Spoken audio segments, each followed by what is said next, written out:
चौधरी समाजना આગેવાન અજમલભાઈ ચૌધરીના પરણને માર મારવાથી ચૌધરી સમાજમાં ભારે આક્રોશ છે। અજમલભાઈના પત્ની છેલ્લા કેટલાક દિવસથી ઉપવાસ આંદોલન પર બેઠા હતા, ત્યારે અજમલભાઈને ન્યાય મળે તે માટે પૂર્વ ધારાસભ્ય રમીલાબેન દેસાઈ દાદર ગામ પહોંચ્યા। રમીલાબેને અજમલભાઈના પરિવાર અને ગામના આગેવાનો સાથે વાતચીત કરી ઉપવાસ પર બેઠેલા અજમલભાઈના પત્નીને પારણા કરાવ્યા। રમીલાબેને પારણા કરાવતા જ અજમલભાઈના પત્નીએ અશ્રુભીની આંખે સમાજ અને આગેવાનોએ આપેલી સહકારનો આભાર માન્યો। આગળ પણ આ જ રીતે સહકાર આપવાની વાત કરી। મારા પતિને હરણ કર્યું હતું જે ઓગળના મંતે, એટલે મેં અહીંયાના વિડિયા જોયા, એટલે મારાથી સહન થયું નહીં, એટલે જ મેં આ ઉપવાસ ઉપર ઉતરી હતી ન્યાય માટે કે મને ન્યાય મળે।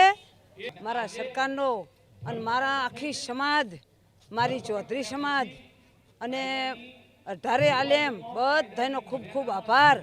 ઓગળનાથના મહંતની પૂછપરછ માટે ધરપકડ કરી છે, એટલે એમના અજમલભાઈના વાઇફ રખાબેને જે ઉપવાસ કર્યા હતા એમણે અન્નનો ત્યાગ કર્યો હતો।